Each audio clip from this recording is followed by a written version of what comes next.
Bonjour, bonsoir le monde, tous les amis internet yo. Mais c'est ça marque l'histoire, li frappé pays occidentaux très fort côté li mandé yon partenariat entre pays occidentaux et pays la Russie. Monsieur ça t'est tout profité parler de Haïti dans la Moscou qui c'est capitale pays la Russie dans forum était invité le jour mardi qui était 5 septembre. Nos citoyens ça assisté le jour bel KOCC. En pile monde connaît lui sous nom Kenny Seba. Monsieur ça fait 9 décembre 1981 dans ville Tabou dans pays la France, maman li ak papa li sorti Bénin sous continent Afrique là. Sous bien comprendre monsieur c'est un français béninois. Monsieur c'est un militant anticolonial, li c'est un chroniqueur politique Kenny Seba fait dans plusieurs organisations dans pays la France, notamment organisations qui les Tribica. Pas oublier toutes les organisations ça a été fini par fermer par décret pour haine raciale. Dans le forum ça monsieur a participé à lancer des paroles Pimambouk et monsieur Ba toujours présenté lui comme un anti-impérialiste. Si c'est nous cap dire ou cap quoi. Zami pam rit branché. Pas oublier citoyen ça c'est un militant anti-blanc, un militant qui pas vle ouais blanc yo. Bon qui te suivre discours mais c'est ça. Pas oublier n'a fait travail par nous sur réseau immigrant ou même pour aider nous faire travail par nous qui c'est trois bagailles. Abonner, partager, commenter. Mesdames et messieurs, information avec Zami Paul et Dime Jean Gadel sur réseau immigrant ou pas capable informer actualité locale ou internationale, sport, politique, guerre. Depuis ces informations restez sur réseau immigrant. Ou nous sur YouTube, sur Facebook. Soyez parmi les premiers informés. Réseau immigrant, li par l'autre. Pas de connaître. Partagez, like, commentez. Bonjour à tous. Que la paix soit sur vous tous. Je salue les étudiants qui sont présents dans cette salle, africains et russes. Je salue tous les officiels, les personnes politiques, les ambassadeurs, sénateurs et autres qui sont présents dans cette salle. Et parce que mes parents ont bien élevé, je salue aussi sans doute les espions français et américains qui se sont infiltrés dans cette salle.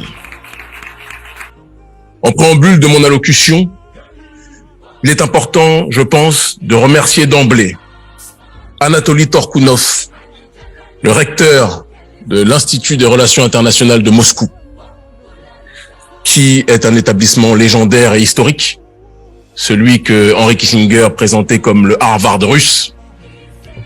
Nous le remercions ainsi que le vice-recteur, parce que l'initiative d'accueillir cet événement est très importante. Je dirais même plus, elle est déterminante et elle aura des répercussions à court terme, à moyen terme et à long terme dans le cœur et dans l'esprit et dans la vie de millions de gens.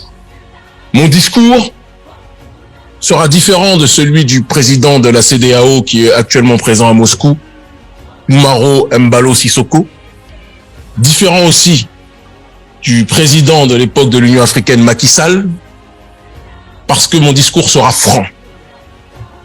Seule la franchise peut permettre d'établir un partenariat rigoureux et solide sur la durée entre la Russie et l'Afrique.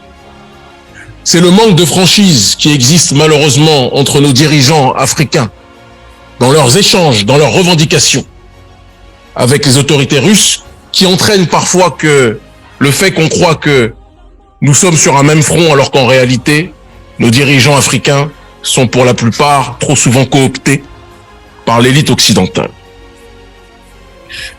La thématique générale de cet événement était Afrique-Russie, what next? Et ma thématique particulière à l'intérieur de ce forum, de cet événement historique, était le rôle du panafricanisme dans la résistance multipolaire à l'hégémonie et à l'impérialisme d'Occident. Autrement dit, avant de parler, et je le ferai, de la collaboration Afrique-Russie, il est important de parler du passé, du présent et des aspirations futures du peuple africain dans le monde dans lequel nous vivons. Car on ne peut pas comprendre la collaboration et les buts de la collaboration entre l'Afrique et la Russie si on ne comprend pas en priorité les aspirations de chaque partie. Pour mieux vous situer, parce qu'on dit toujours d'où tu parles, d'où vient ta réflexion, il est important de préciser que je suis issu d'une région dans le monde, l'Afrique que l'on présente comme l'Afrique francophone, une région colonisée, avec violence, arrogance, insolence, indécence, par l'élite de France, qui a exploité des millions d'Africains, qui exploitent, qui pillent de manière professionnelle et systématique nos ressources issues de nos sols. Cette même France, ou du moins cette même oligarchie de France, qui a détruit la Libye, qui a assassiné le colonel Kadhafi, alimentant, générant, structurant le terrorisme et la déstabilisation au Sahel. Cette même élite de France, je différencie l'élite de France, j'y reviendrai tout à l'heure, du peuple français qui subit lui aussi les dérives de son gouvernement, cette même élite de France qui par la suite a l'arrogance de venir se présenter comme un pompier voulant éteindre le feu qu'ils ont pourtant allumé au Sahel. Cette même France, cette même élite de France qui nous impose son système génocidaire économique qu'est le franc CFA, qui avantage les entreprises françaises, les multinationales occidentales, mais empêche les populations africaines de commercer efficacement entre elles. Cette même élite de France qui nous impose des dirigeants marionnettes qui tuent leur peuple, tel que le président actuel, parce qu'il faut le dire tel qu'il est, le président actuel du Tchad, Mahamat Déby, soutenu par le président Macron, ce président Mahamat Déby qui assassine en masse sa population. Ou encore, et personne n'y verra du mal, je l'espère, sauf les espions américains et français peut-être dans cette salle, ou encore les dirigeants dirigés, que sont les présidents Alassane Dramane Ouattara, Macky Sall, ils sont nombreux, Patrice Talon, Mohamed Bazoum, Umaro Sissoko Embalo et tant d'autres, je ne peux pas tous les citer, la liste est trop longue, qui suivent les intérêts de l'Occident au lieu de suivre les intérêts des masses africaines. Je suis venu, je vous l'ai dit, pour dire la vérité au monde aujourd'hui, et c'est ce à quoi je vais m'employer. Je ne peux pas non plus passer sous silence, quand on parle d'Afrique, parler de sa diaspora, à travers Haïti, qui depuis la bataille de Vertières, a été persécuté, a été isolé, a été humilié, a été asphyxié par l'élite occidentale, et notamment, plus particulièrement, l'élite française et américaine qui aime voir notre peuple en bas dans cette région du monde. Je me présente donc en face de vous en tant que voix africaine qui porte dans son ADN les coups reçus, les persécutions subies par le violeur politique, économique, psychologique, pluriséculaire de l'Afrique que constitue l'élite occidentale et plus précisément, en ce qui nous concerne, le gouvernement français. Je précise bien oligarchie et gouvernement et non pas le peuple, car comme je l'ai dit, les masses occidentales, le prolétariat occidental subit aussi les dérives de son gouvernement, de leur gouvernement, et donc je ne veux pas généraliser, essentialiser la responsabilité des crimes commis par leurs élites. C'est donc fort de mon expérience de membre issu d'un grand peuple, courageux et digne, bien que persécuté depuis un certain nombre de temps, que je me présente à vous aujourd'hui. Un peuple qui, parce que arnaqué par les sourires d'anges, alternant avec les coups meurtriers distribués depuis des siècles par l'Occident, n'acceptera plus jamais des partenariats viciés, de gens qui se présentent comme des amis alors qu'ils ne sont là que pour nous dépouiller. J'espère que la traduction fonctionne. Cette attitude de méfiance s'adresse à tous nos partenaires potentiels sans exception. Aucun peuple ne peut fonctionner dans l'autarcie et donc nous avons tous besoin les uns des autres. Mais la limite à cette interdépendance sera le respect ou l'irrespect vis-à-vis de nos peuples, vis-à-vis des principes de souveraineté et vis-à-vis aussi de nos diasporas. Car tout le monde, l'humanité entière, aime les ressources africaines, mais aux quatre coins du monde, les diasporas africaines vivent des problèmes de discrimination, de difficultés d'accès au logement, partout dans le monde, sans exception, et je pense que les vrais partenaires devront faire un effort pour accompagner de la meilleure façon possible nos diasporas. Et c'est dans le cadre de l'exploration, donc, de cette collaboration, venons donc maintenant à l'Afrique-Russie, après avoir placé le décor, de l'exploration et de l'analyse prospective, de la collaboration entre l'Afrique, ce grand peuple d'Afrique, et ce grand peuple de Russie, que je suis présent aujourd'hui. Comme nous, la Russie subit depuis trop longtemps, mais avec dignité, avec courage, une guerre qui ne dit pas son nom, orchestrée par l'oligarchie d'Occident. Une guerre qui a vu l'Union soviétique être démantelée lâchement par les trucages et autres manipulations lors de la chute du mur de Berlin.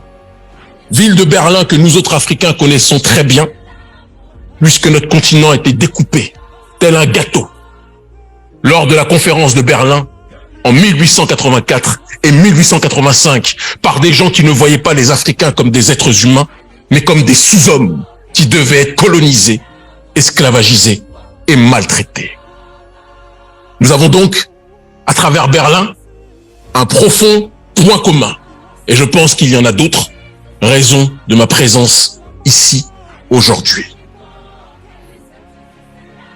Il est important, je pense, pour qu'on puisse se comprendre aussi que la Russie aujourd'hui, parce qu'on voit dans les médias occidentaux globalistes, ceux qui dirigent le monde, que la Russie est un pays impérialiste et agresseur qui dominerait, qui agresserait l'Ukraine. Or, ce n'est pas ce qui se passe. Nous savons tous pertinemment, parce que nous avons un cerveau pour réfléchir par nous-mêmes, que l'OTAN mène une guerre à tous ceux qui veulent la souveraineté, à tous ceux qui veulent l'autodétermination, à tous ceux qui veulent disposer de leur propre destinée. Et l'Ukraine, l'élite d'Ukraine, et non pas le peuple ukrainien, l'élite d'Ukraine a été instrumentalisée à travers Zelensky pour provoquer, pour encercler et pour tenter de nuire à la Russie. La Russie n'est pas dans une démarche d'attaquer, mais dans une démarche de se défendre. Un peu comme si il y avait des gens qui provoquaient une maison, qui lançaient des pierres depuis des années contre une maison. Les propriétaires de la maison ne réagissent pas, ils observent et ils disent toujours faites attention, un jour nous allons réagir. Et au moment où les propriétaires de la maison qui subissent des attaques, des jets de pierres violents, des cailloux sur la maison, ces propriétaires décident de sortir de la maison et de se défendre, les caméras sortent, surgissent et disent que les propriétaires de la maison agressent des pauvres innocents sans dire que ce qu'ils présentent comme les innocents étaient ceux qui avaient lancé des pierres au commencement. Personne n'est bête. Et les Africains voient le monde tel qu'il est. Et non pas tel que CNN ou France 24 ou BBC voudraient le voir. Il est important aussi donc de dire que vous avez votre Zelensky, mais nous autres Africains aussi avons nos Zelensky. Des dirigeants africains manipulés par l'élite occidentale qui aiment plus l'Occident que l'Occident s'aime lui-même. Ils sont plus attirés par la fastuosité de Paris, de Londres, de Rome, de Washington, que par les valeurs et la beauté traditionnelle de nos pays. Ces dirigeants, ces Zelensky locaux, nous les combattons aussi. Lorsque l'on parle de cette guerre que l'Occident mène au reste du monde, il est important d'insister sur le fait que la révolte des peuples souverainistes devra être le langage commun usité. Et lorsque l'on parle de révolte des peuples, il est important d'exposer, de clarifier la nature de la guerre. Parce que c'est une guerre mondialiste que nous connaissons. Certains disent ce n'est pas une... Non, c'est une guerre mondialiste. de l'oligarchie d'Occident contre le reste du monde, contre les peuples fiers. Si on ne le comprend pas, on ne saura pas où nous irons. Et dans la nature de cette guerre, ce n'est plus le bloc capitaliste contre le bloc communiste, c'est une évidence. C'est deux blocs. Le bloc des peuples traditionnels, ceux qui défendent leur identité, ceux qui défendent leur tradition, ceux qui défendent leur vision particulière du monde, contre le bloc globaliste, néolibéral, économique et sociétal, matérialisé par ce qu'ils appellent le progressisme. Un Occident qui s'oppose à tout ce qui s'enracine dans la tradition, à tout ce qui entrevoit la métaphysique, l'immatériel, autrement dit Dieu, comme le principe suprême, mais qui préfère propager le matérialisme, la décadence, la dégénérescence, la destruction des valeurs des peuples, la destruction de la famille, la destruction de la croyance en Dieu, en divin, quel que soit le nom que vous lui donniez, quelles que soient vos religions, quelles que soient vos croyances. Un Occident dégénéré qui veut imposer son schéma de société au reste de l'humanité, et y compris à son propre peuple qui n'est pas toujours d'accord avec cette réalité. Quand je parle de tradition, je ne parle pas de coutumes humaines, mais de la tradition primordiale dont parlait notamment le métaphysicien René Guénon. Le principe originel de l'univers, la force nourricière et créatrice du monde. L'Occident a décidé de combattre ce principe, et les peuples qui lui résistent sont diabolisés. La Russie en fait partie, la Chine en fait partie, les peuples africains, je ne parle pas des marionnettes à la tête de nos États, mais les peuples africains en font partie aussi. Et nous avons la nécessité, le devoir de nous unir face à ce cancer évoqué. Ce vent de résistance traverse donc, comme je l'ai dit, la Russie, l'Afrique, la Chine, le Venezuela, Cuba et d'autres pays au Moyen-Orient, au Proche-Orient, qui subissent très souvent des révolutions dites de couleur, qui sont des révolutions pro-Occident, pour déstabiliser les États, pour imposer ce qu'ils appellent la démocratie, mais qui n'est rien d'autre qu'une gestion occidentale du pouvoir. J'insiste sur la nécessité que la révolte des populations soit coordonnée dans le respect strict des diverses souverainetés. Nous n'accepterons pas, nous autres Africains, c'est important de le préciser, sous prétexte de lutte contre l'Occident, de prendre comme nouveau maître ou comme nouveau colon la Chine, la Turquie, l'Iran ou la Russie. Nous voulons des partenaires frères qui respectent strictement notre souveraineté. Et je comprends que quand on a des dirigeants qui se comportent comme des serpillères en Afrique, ça ne donne pas envie au reste de l'humanité de nous traiter dans une démarche de souveraineté. Mais sachez que la population africaine, elle, souhaite profondément cette souveraineté et agira toujours pour que celle-ci puisse être respectée. Nous serons aussi regardants sur le principe évoqué par les autorités russes notamment, de défense de la souveraineté. S'agit-il de la souveraineté populaire ou de la souveraineté des dirigeants? Je dis ça parce que, par exemple, au Togo, le dirigeant Faure Gnassingbé, marionnette de la France depuis de nombreuses années, est assez intelligent pour à la fois être dans la logique du colonialisme français et à la fois avoir des bons contacts et des bons contrats en armement avec le gouvernement russe. Le peuple togolais et les masses africaines veulent un partenariat sincère avec la Russie. Mais nous regarderons aussi les dirigeants soutenus, car il y en a qui ne veulent pas la souveraineté de la population africaine. C'est très important que j'insiste sur ce point. Dans le même temps que nous nouons des liens avec vous, il est tout à fait logique que nous tissions des partenariats honnêtes et sincères avec d'autres nations qui peuvent ne pas toujours être d'accord avec la Russie sur les méthodes utilisées. C'est le droit de chacun de pouvoir décider du chemin emprunté. La Russie, je l'ai dit, est un peuple grand, comme le peuple africain est un peuple grand. Les géants ont tout pour se comprendre, ont tout pour s'entendre. Il faut tracer sur le terrain scientifique, politique, technologique, des nouvelles voies pour avancer. Il y a un proverbe africain qui dit que l'immensité des ressources africaines que nous avons fait que le reste du monde a la montre, mais que nous sommes le temps. Et pour lire l'heure, pour lire le temps, nous avons besoin de la montre. Mais une montre sans le temps n'a aucune incidence, importance, aucun sens. Et donc c'est la coordination, l'échange des différentes connaissances, des différents moyens, des différentes technologies qui permettront aux Africains et aux Russes d'avoir une collaboration des plus efficientes. Je terminerai mon propos en vous disant que si le gouvernement russe veut une collaboration radieuse avec l'Afrique, les autorités russes doivent véritablement parier sur la jeunesse africaine.